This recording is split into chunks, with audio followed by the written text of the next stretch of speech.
iam deixando tudo e dizendo sim, mas eu não me comprometia. Tu me fez entender a urgência de atender o teu chamado, ó Deus. Não vou perder mais um segundo, que parte tenho é para divulgar a salvação que recebi. Eu decidi. O Cristo bom, resto fiz da terra, digo sim, Chamado maior me espera bom, e Deus estará comigo, a missão cumprir com Cristo bom. Até os confins da terra digo sim, chamado maior me espera bom, e Deus estará comigo, a missão cumprir com Cristo bom.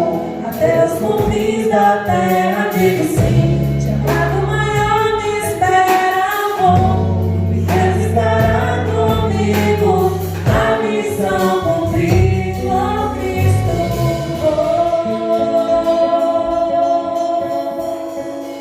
Que a graça, a paz, as misericórdias e as consolações do nosso Deus estejam com todos. Sejam bem-vindos ao culto especial de missões, de encerramento da campanha de missões estaduais.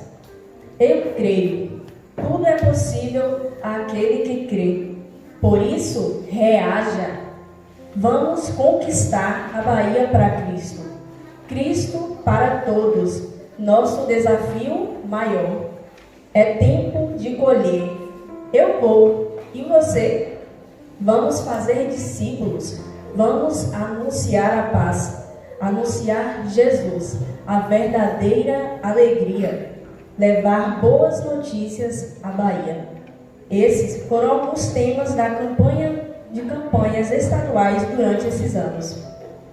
O Evangelho é a boa notícia de que Deus nos amou de maneira tão forte, tão intensa e inigualável, que deu seu Filho por nós.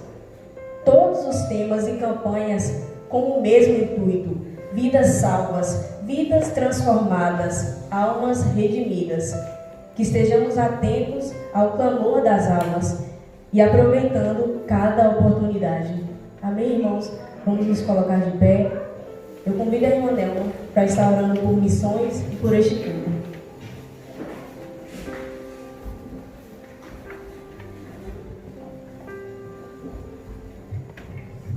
Pais amados, oremos. Bendito Deus, amado Pai, Senhor, Criador dos céus, da terra, dos mares e de tudo que há, o Senhor não somente criou, mas também o Senhor sustenta, o Senhor cuida, o Senhor zela de toda a tua criação. Nenhum ser nesta terra está, Pai, distante dos teus olhos. O Senhor tem cuidado de maneira extraordinária. E nós te louvamos por isso, pelo teu amor, pelo teu cuidado, pelo teu zelo, e confiantes que o Senhor nos ouve, que o Senhor ouve com o amor do teu povo. Nós intercedemos nesta noite pela obra missionária. Imploramos que a tua palavra de fato, Senhor, chegue aos confins da terra.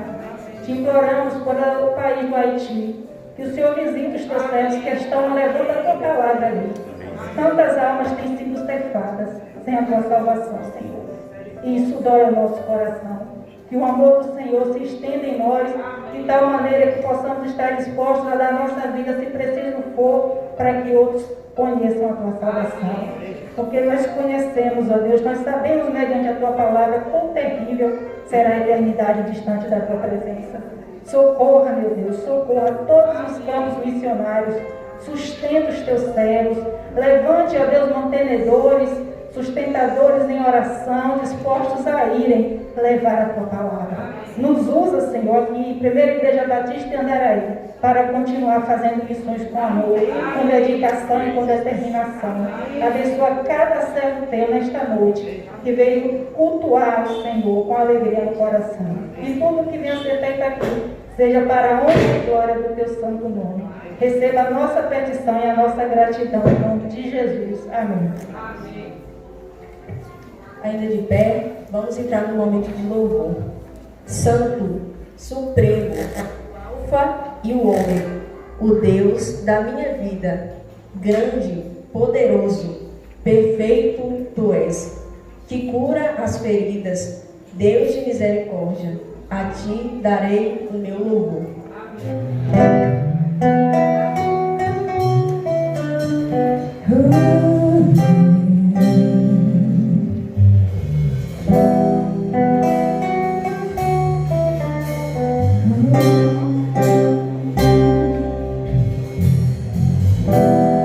Quem tenho eu no céu, além de ti,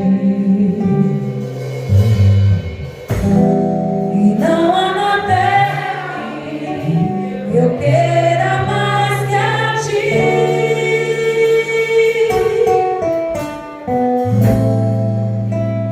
Estou apaixonado,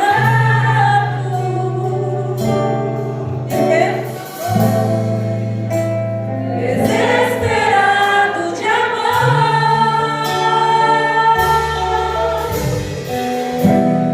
Estou disposto a morrer.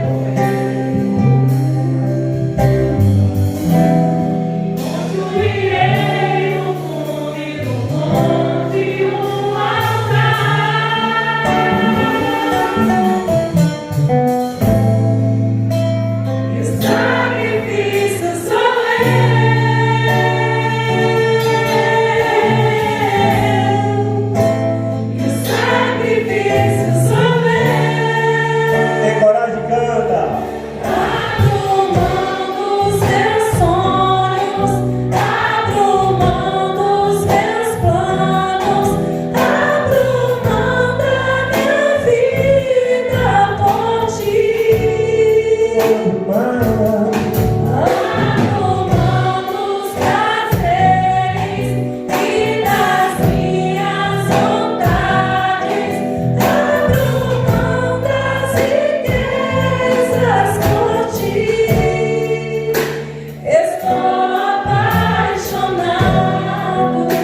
e das minhas vontades, abro mão das riquezas por ti. Estou apaixonado.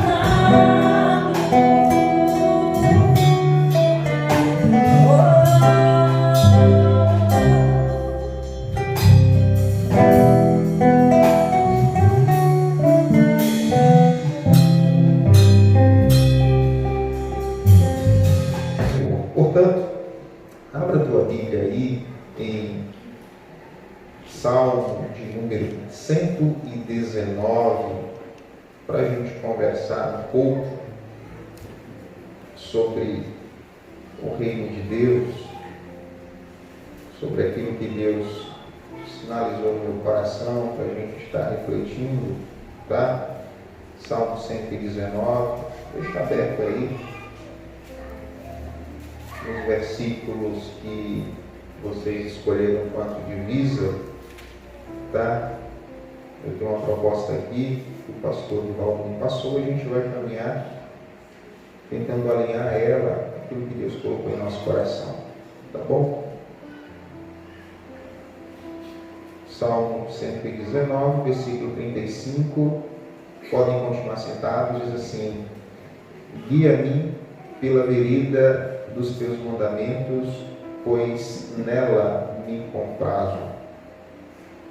E andarei com largueza, versículo 45, pois me empenho pelos teus preceitos. Também falarei dos teus testemunhos na presença dos reis e não me envergonharei. Terei prazer nos teus mandamentos, os quais eu amo. Para os teus mandamentos que amo, levantarei as mãos e meditarei nos teus decretos.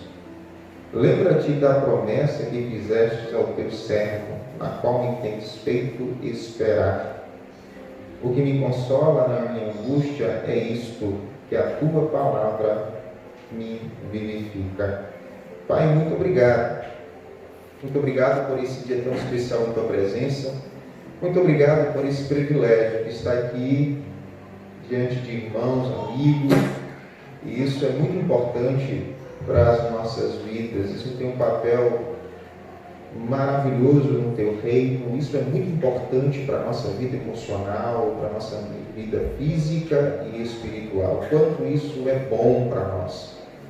Que nesse dia, nesse momento, a gente possa, sim, Senhor, continuar te adorando, louvando e bendizendo o teu nome.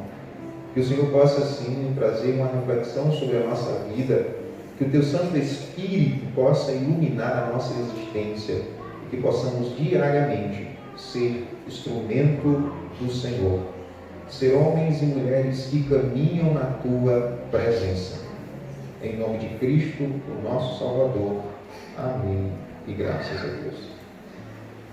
Quando a gente vê esse tema, eu tenho aqui, o prazer na obra de Deus é reação do consolo para anunciar, eu gostaria de fazer dois destaques sobre prazer e anúncio, tá? Anunciar esses dois verbos e, a priori, introduzir essa reflexão pensando no mundo que vivemos. Um mundo hedonista, um mundo onde é o prazer pelo prazer, onde o que importa são os meus desejos, são as minhas vontades, são as minhas perspectivas, são as minhas leituras. E quando a gente caminha, quando a gente visualiza, quando a gente senta com alguém, é muito comum a gente perceber isso na vida das pessoas, sabe? As pessoas correndo atrás de algo que faça assim sentir prazer, que faça assim viver abundantemente aquilo que sonhou, ou imaginou, ou tem buscado. E aí eu gostaria de fazer uma leitura muito criteriosa, de forma muito particular para nós, quanto homens e mulheres que somos religiosos, né? Nós estamos aí dentro dessa classificação de pessoas religiosas, temos uma fé, no processo do caminho, estamos professando uma fé protestante, seguimos o Cristo. E quando a gente pensa em prazer, quando a gente pensa de fato em ter contentamento, muitas vezes nós somos tomados por talvez a nossa vaidade ou o nosso desejo de fazer aquilo que nós entendemos ou buscamos. Um exemplo bem básico, que é muito comum, não é que isso seja ruim, mas você senta diante de uma família e aí faz conversas e lá pelas tantas talvez os pais digam assim: não, meu desejo é que meu filho se torne um engenheiro, se torne um médico ou um advogado. Isso não tem nada ruim, isso é bom. Mas aí você faz uma segunda pergunta: e como vai a fé do seu filho? Pastor, tá indo. Ou seja, aquilo que deveria ser o contentamento da tua existência, o maior prazer, que é caminhar na presença de Deus, talvez fique em segundo ou em terceiro plano. No processo do caminho, no processo da vida, muito dessas questões acontecem conosco, irmãos. Muito, isso é muito comum, ou está se tornando que não deveria ser. Mas aí eu pensando sobre essas questões do prazer e sobre essa questão do anunciar, e entre uma palavra e a outra eu tenho o reino de Deus, eu tenho uma obra do Senhor. E é sempre importante a gente voltar ao passado, a gente fazer uma leitura ou uma releitura do mundo. Eu não vou nem para o literalmente Antigo Testamento, mas eu vou andar do Novo Testamento para cá, porque missões está desde Gênesis, Apocalipse. É muito comum a gente olhar para o texto e perceber missões, seja na vida de Adão, seja na vida de Noé, seja na vida de Abraão.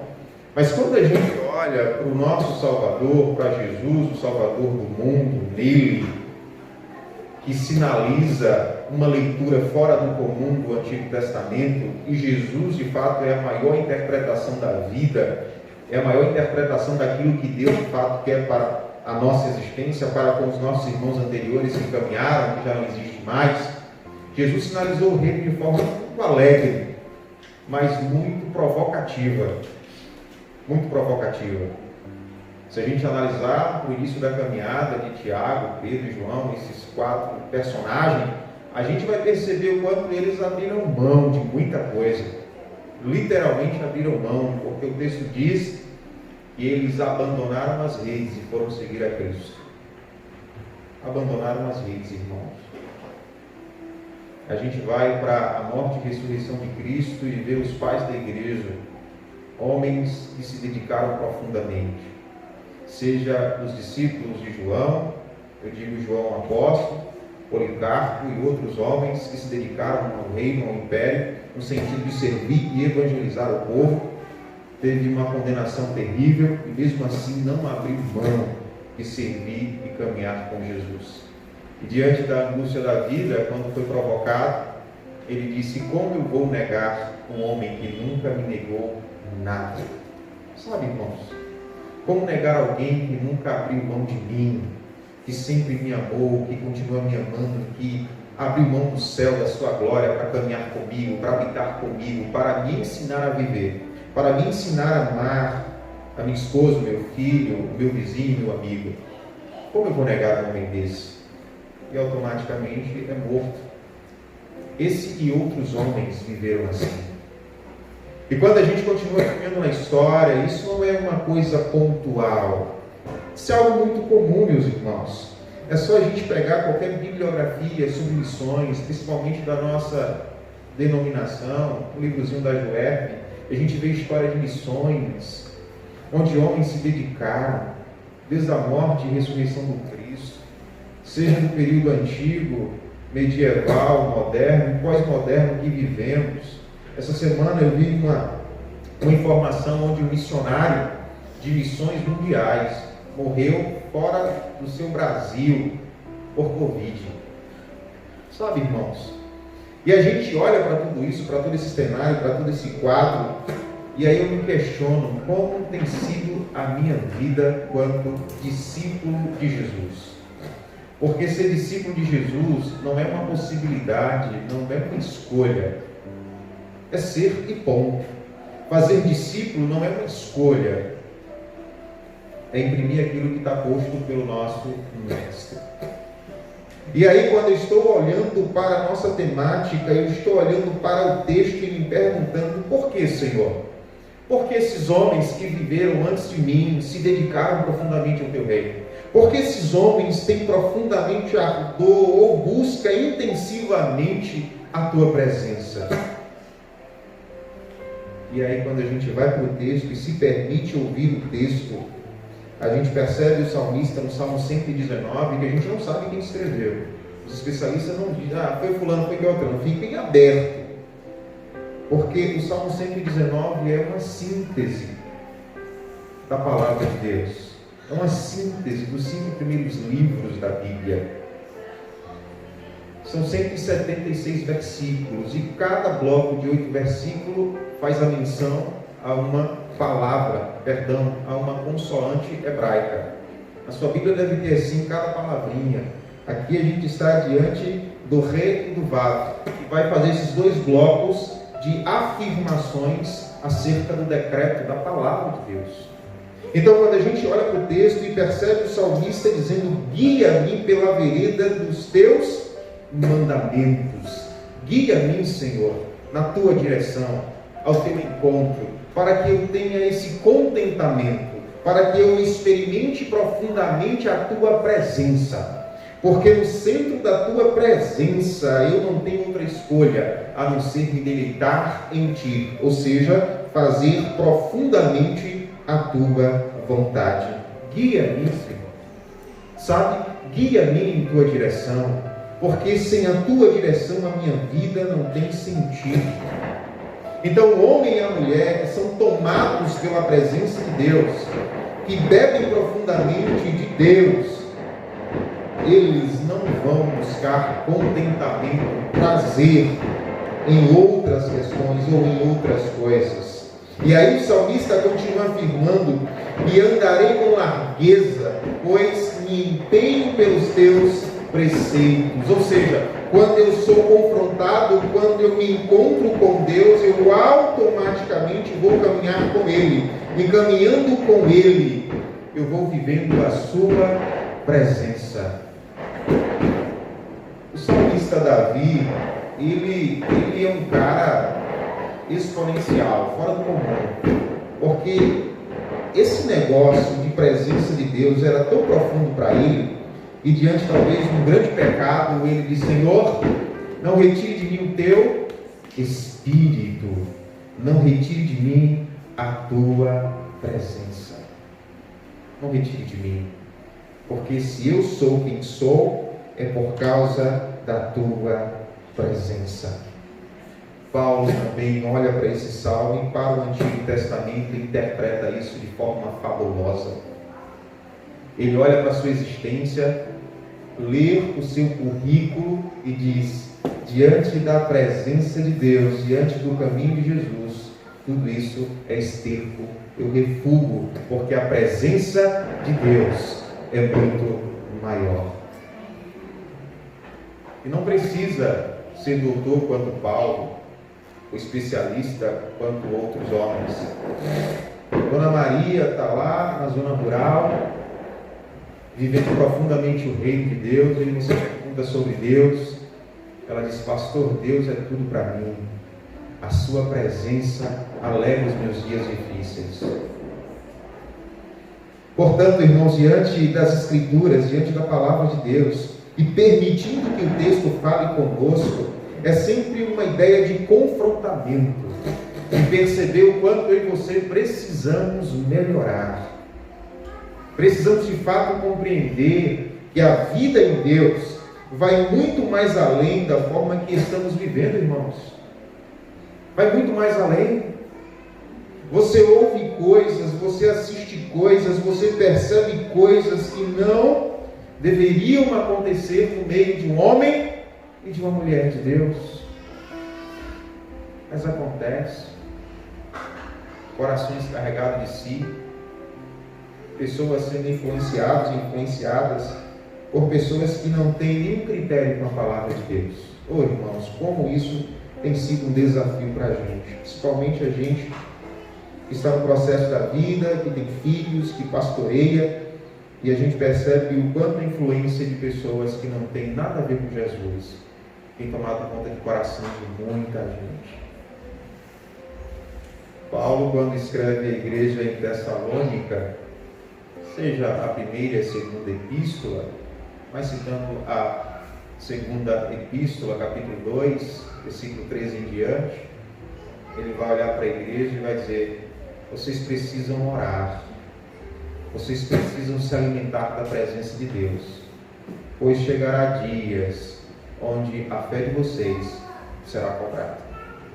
Se Paulo estivesse no ano 70 ou no ano 90, ele vendo o templo de Jerusalém sendo derrubado e os crentes na cabeça da estaca, clareando as ruas de Roma, e o imperador batendo palma e alegrando ou sentindo prazer naquilo, Paulo diria: eu disse a vocês, orem para os dias difíceis.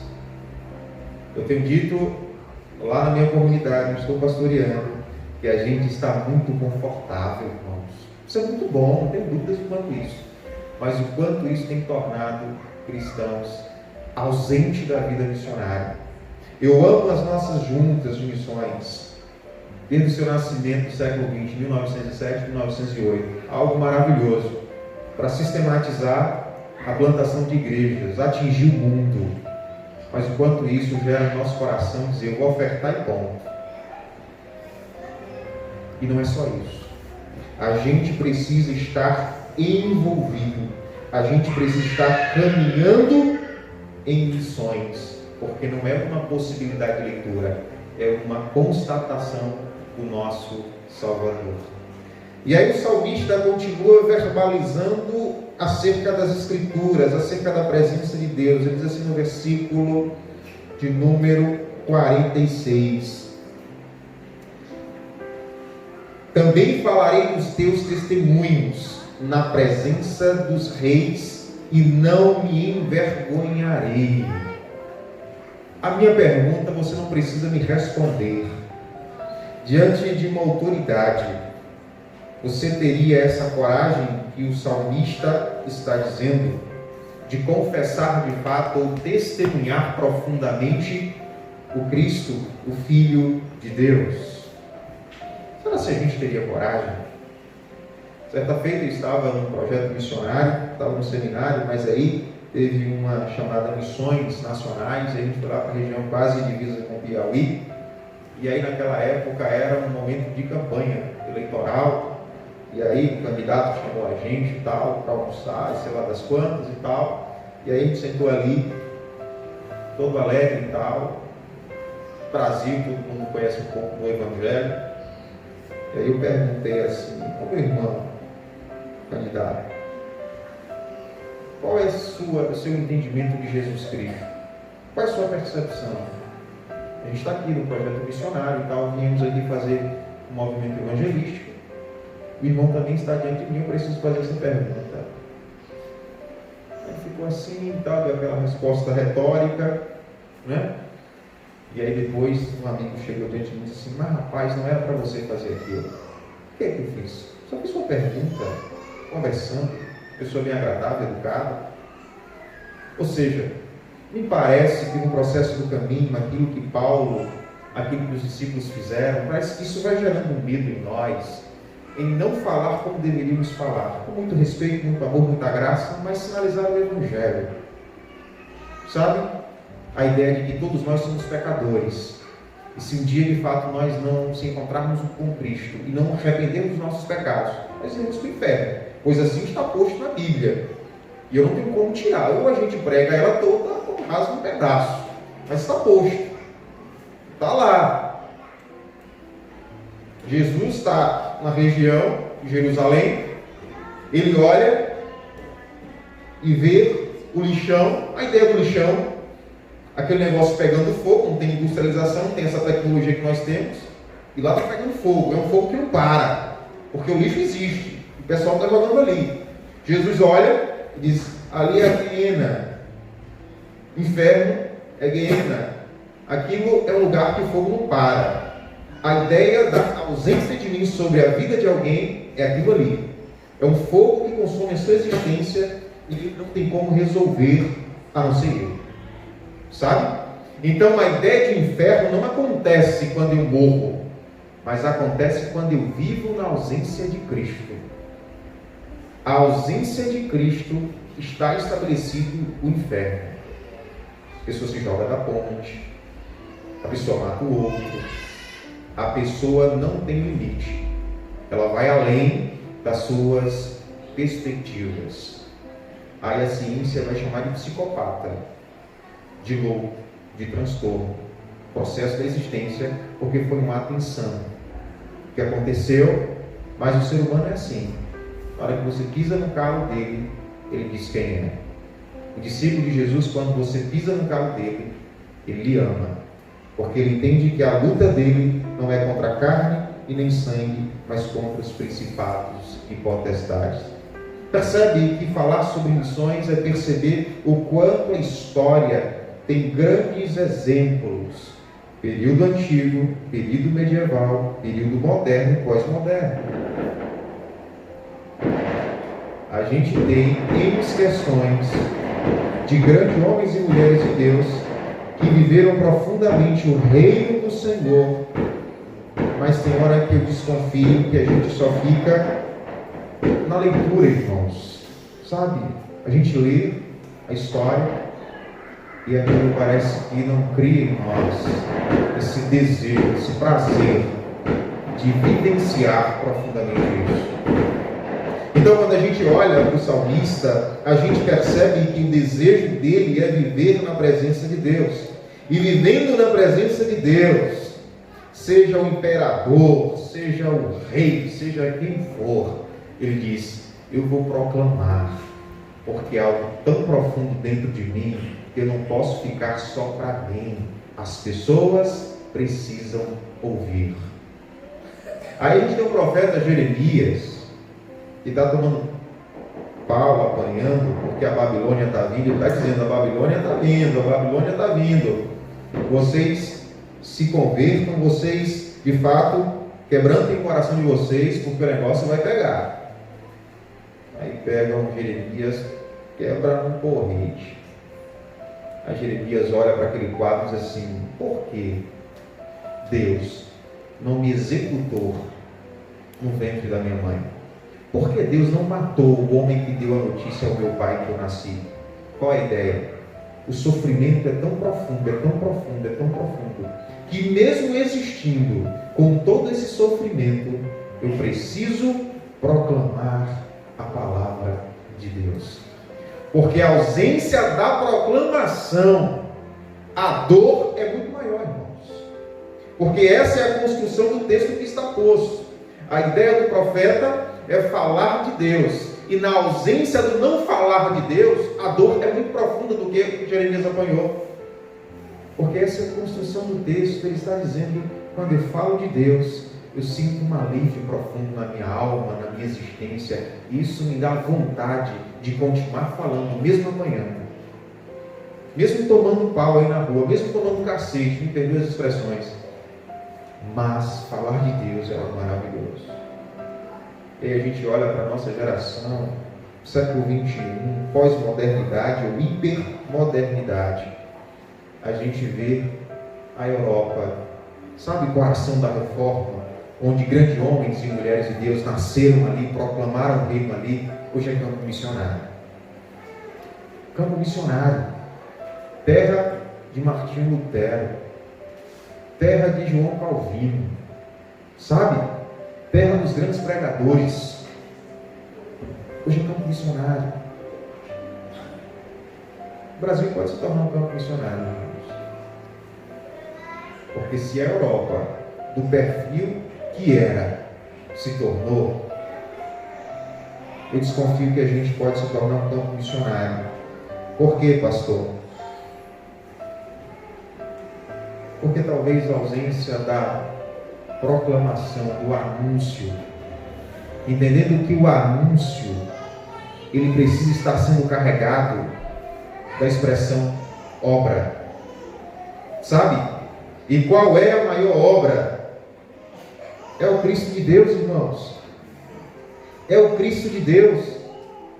Olha que o versículo 47 afirma: terei prazer nos teus mandamentos, os quais eu amo. Seria assim: terei prazer em Cristo Jesus, o qual eu amo. Pode aplicar Jesus aqui. É esse Jesus que me ama profundamente, que deu a vida por mim, e eu preciso ter prazer nele, porque a proclamação precisa nascer em Cristo, porque o texto, a temática é profunda, sabe? Essa ideia de prazer na obra do Senhor, essa ideia de comunhão com Deus, de caminhar com o Senhor, precisa acontecer profundamente em mim. É isso que o salmista está dizendo: eu vou proclamar, eu vou afirmar esse Cristo, esse Deus vivo, esse decreto dele, porque eu amo. Aí a minha pergunta é, para o teu e para o meu coração: a proclamação, o anúncio de fato, é carregado de compaixão e amor, ou carregado de acusação? Sabe, irmãos, quando eu e você proclamamos o reino, é carregado desse amor que acontece antes da fundação do mundo.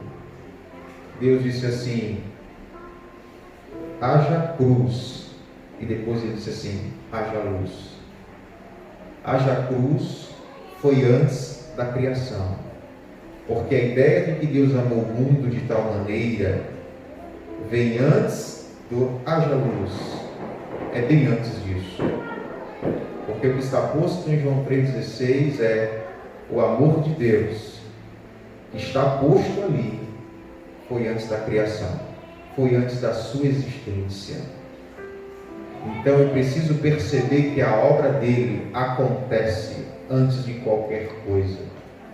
Antes de qualquer coisa. Logo, o meu maior sonho, o meu maior desejo necessariamente precisa ser a presença de Deus, porque a obra dele, o acontecimento dele sobre a vida das pessoas precisa ser carregado de muito amor, sabe, irmãos? De muita compaixão. E aí o salmista está dizendo: terei prazer nos teus mandamentos. Eu terei prazer em Jesus, porque ele de fato é o anúncio, ele é a proclamação mais radical da existência humana. Aí eu digo assim, lá em casa, né? A gente não precisa de muita roupa não precisa de muito calçado não, porque o nosso mestre só teve uma peça de roupa, duas talvez no máximo, não sei nem se tinha uma sandália, percebe? Mas a gente vive no mundo da estética, é bonito, está aqui. Se o pastor repetir a camisa domingo que vem, misericórdia, o pastor, sua camisa está apertada, percebe? Irmãos, acontece, não tenha dúvida disso não. Ou seja, é bom que de fato tenhamos, mas talvez a gente fique tão preso a nós, e tem gente ao nosso lado, próximo da gente, que não tem, irmãos. Mas a desgraça, que devido à expressão, se tornou algo bem comum, que a gente nem liga mais. A gente nem chora mais, a gente nem sente sensibilidade mais. A gente, antes de chamar o SAMU, quer tirar uma foto, quer fazer uma matéria. E eu olho para o texto e percebo que diante do caminho, esse mandamento que está posto pelo salmista é compreender que anunciar a Deus não é simplesmente dizer: vá com Deus, Deus te abençoe alguma coisa. Mas assim, a pergunta de fato a gente não tem coragem. Irmãos, a gente não tem coragem. Como o irmão está passando, porque a gente corre o risco do irmão dizer: pastor, a minha conta de água, pastor, a minha conta de luz, ou meu irmão, está faltando isso lá para o meu filho. Sabe, irmãos, a ideia de comunidade, de Atos 2, igreja em Tessalônica, que os especialistas afirmam que a igreja ela cresceu de forma abundante, porque os irmãos eram assistidos. Hoje a gente diz logo: tem Bolsa Família, tem o INSS, tem isso, aquilo, outro. Sabe? Isso é muito bom. Naquela época não tinha, mas a igreja assistia profundamente uns aos outros. Então falar de missões, de fato, é entender que vai mexer no nosso bolso. Vai mexer no nosso bolso. É entender de fato as necessidades do outro. É perceber o quanto o irmão talvez esteja precisando de um cuidado, de um auxílio. Então, quando a gente fala de missões, quando a gente fala o prazer na obra do Senhor é entender profundamente que eu sou a resposta da oração. Vamos orar, mas Deus talvez está dizendo a resposta da oração é você. E aí a gente, vamos orar. Será se não seja eu? Que a irmã está precisando de levar ao hospital, de fazer uma consulta, exame. Percebe, irmãos, o processo? Vamos orar, pastor. Não, irmã, será se eu não posso ser essa resposta da oração? Então, no processo do caminho, falar sobre missões é perceber que na história, os nossos irmãos deram uma vida profundamente a Deus, doaram profundamente ao Senhor, e doando ao Senhor é doar ao próximo, é estar lado a lado com o outro. E aí o salmista no versículo 48 diz assim: para os teus mandamentos que amo, levantarei, entenda a ação, levantarei as mãos e meditarei nos teus decretos. Aplique Jesus. É para o Cristo, Filho de Deus, que amo, e por Ele e nele, vou continuar meditando no processo da existência, vou continuar assistindo os seus decretos, vou continuar de fato sendo um seguidor dele.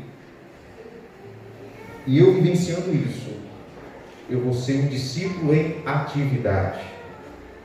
Vou ser um discípulo em atividade. Vou estar em movimento. Chego na padaria, vou no trabalho, vou na casa de um amigo, vou na casa de um vizinho, quanto instrumento, quanto missionário na minha comunidade, na minha cidade, no meu bairro, em qualquer lugar que eu estou indo, que eu estou no processo. Porque também essa ideia de templo, irmãos, na história, e aí o meu pastor, lá do sul da Bahia, dizia para a gente assim: cuidado, irmão, irmã, para você não caminhar com os 3 S: salvo, sentado e satisfeito.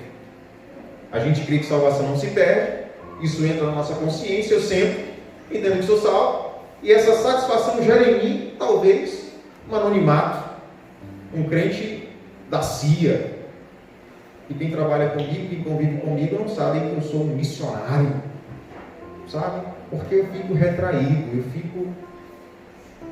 e quando não é pior, quando Cristo de fato não é vivenciado nas estruturas, na infraestrutura da vida. Porque também, certa feita, eu estava pastoreando em outro lugar, e aí, não sei se era o período da juventude, eu não me lembro muito bem, e aí tinha uma jovem ali, menina de Deus. Aí ela disse: não, pastor, daquele portão para lá, eu vivo a minha existência, posso sentar com quem eu quiser, faço com quem eu quiser, vivo da forma que eu quiser. Eu disse: tudo bem, está fechado? Agora eu vou dizer para o teu pai, que já que a sua leitura e a sua percepção é essa, quando você aconteceu alguma coisa lá, que ele não me ligue, porque a gente já ligou na terra, já fizemos uma aliança aqui. Aí ela recuou: ah não, pai, você está decretando como você quer viver, eu vou contribuir para esse fato, eu vou dizer para você, quando acontecer o problema, eu vou dizer seu pai, para não me ligar. Porque você está verbalizando isso para mim, você está autenticando isso, eu vou dizer a ele como as coisas estão. Não. Pessoa de Deus, minha amiga, gente fina demais, amo. Mas percebe a leitura? A gente gerou dentro lá para cá esse ambiente de conforto e ponto. Lá não, lá eu vivo da forma que eu quero, da forma que eu imagino. Né? E aí a minha pergunta é: como é isso? Ter prazer na lei do Senhor, ter prazer em Jesus, sobe aquela porta para dentro. Eu não consigo entender isso. É difícil entender isso.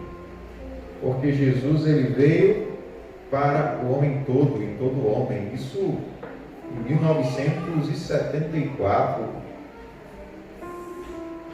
A liderança mundial se reuniram em Lausanne, Suíça, e fizeram um decreto e disseram assim: a gente precisa pensar em evangelizar o mundo, conseguir imprimir o evangelho. Aí criaram um protocolo. Essa reunião em Lausanne, século XX, para conseguir atingir o mundo. No século XX a gente tem um pai de missões modernas, que é Batista, William Carey, homem extraordinário, pobre, não tinha nada na vida, mas abriu mão da sua existência e plantou a ideia de sistematizar missões. Foi para a Índia, morreu vivendo o reino de Deus. Tanto ele quanto a esposa e família foram para lá viver profundamente o reino. Na nossa associação a gente tem vários missionários. No nosso estado, vários missionários. O Brasil manda muitos missionários para fora do mundo. Ou seja, o que eu estou falando para os irmãos na questão do tempo antigo, medieval, moderno e pós-moderno, a gente tem muito homem e mulher de Deus que estão nesse processo de contentamento, de prazer em perceber a presença de Deus. E diante disso eles se lançam em missões, de forma pontual de sair. Mas eu entendo que profundamente qualquer homem, qualquer mulher dentro da sua profissão é um missionário. As pessoas nas repartições que eu e você, que nós estamos envolvidos, precisam ver em mim e você alguém que caminha com Jesus. Porque senão não faz sentido eu fazer o que da minha existência quanto homem. Que negócio é esse? Então o missionário, profundamente missionário, que precisa gerenciar ou levar alguém que está próximo de você a conhecer o Cristo, é o pastor Alberto que veio de Nova Redenção? Não, é você. Porque você tem muito mais caminhada, relacionamento dele. Ou seja, o processo de caminhada, de prazer em Deus, sabe, jovem, adulto, ancião, é buscar profundamente esse contentamento em Deus. É entender que o mundo que nós vivemos é um mundo carregado de situações, de coisas, que quer gerenciar a minha existência. Mas eu preciso entender que a minha existência já foi tomada pela presença, pelo prazer de servir a Deus. E aí o versículo 49 e 50 afirmam assim: lembra-te da promessa que fizestes ao teu servo, na qual me tens feito esperar. Sabe, a ideia de esperar, mas não é esperar uma espera subjetiva no mundo das ideias, é ter consciência de quem de fato fez a promessa cumpre. E eu acho que essa ideia de cumprimento de promessa em Cristo, a minha maior razão.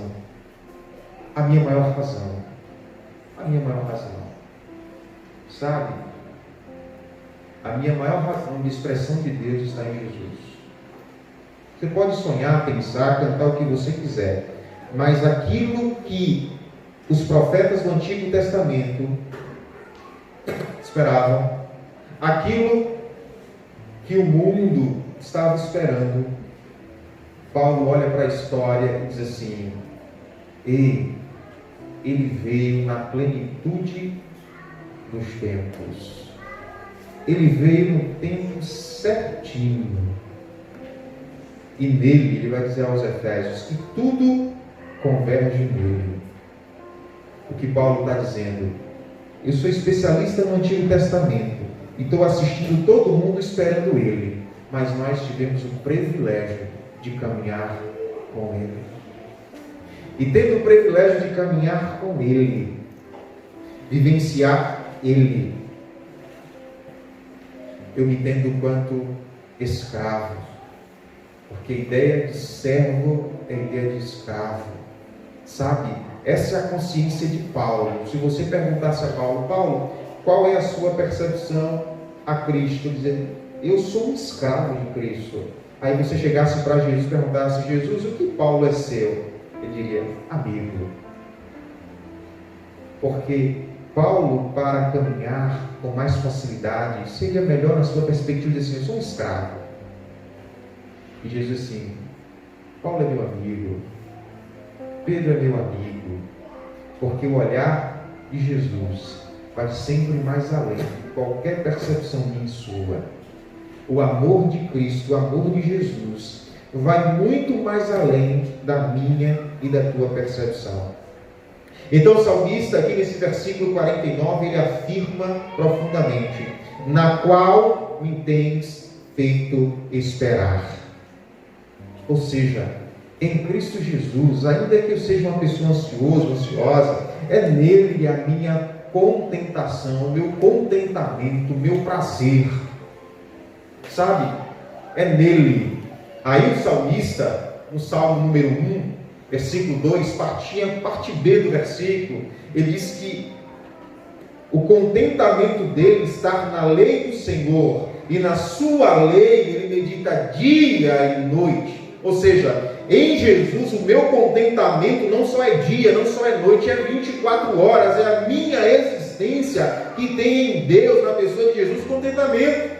Então eu não sei qual é o que você tem esperado, o que você tem sonhado, ou aquilo que você tem afirmado em dizer: quando tal coisa chegar, eu vou ter prazer. Quando eu me casar, eu vou ter prazer. Ei, entenda uma coisa: em Cristo Jesus, o teu maior prazer já existe.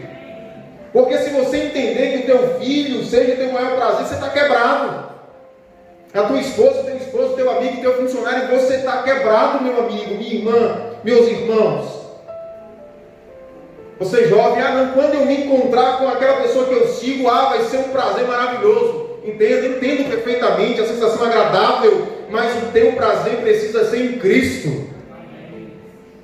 É em Cristo. Paulo entende que até a ausência do casamento em Cristo Jesus vai preencher a existência dele. Não, pastor, se eu não me casar, eu vou morrer. Entendo perfeitamente a sua crise. Mas Paulo diz que o contentamento em Deus faz com que a minha estrutura biológica seja alimentada.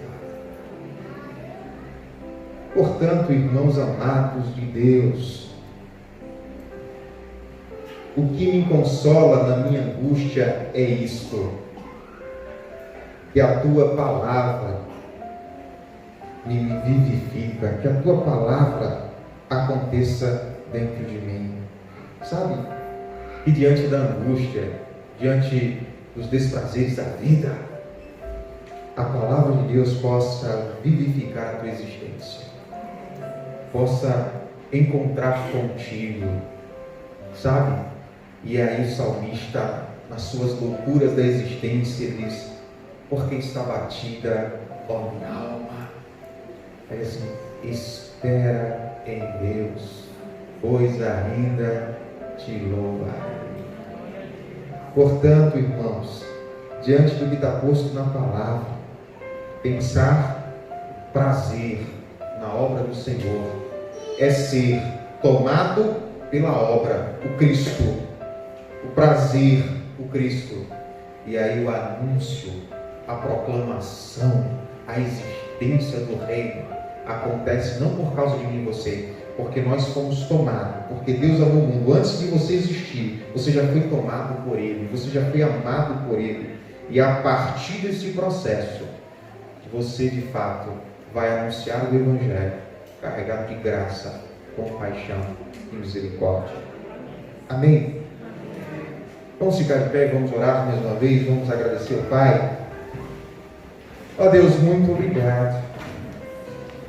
Muito obrigado por esse dia tão especial, por esse privilégio, Senhor, de estar aqui com os meus irmãos, nos alimentando da Tua palavra, nos alimentando da Tua presença, percebendo o quanto, Senhor, o quanto o Senhor tem usado esta igreja, tem abençoado os Teus filhos e filhas.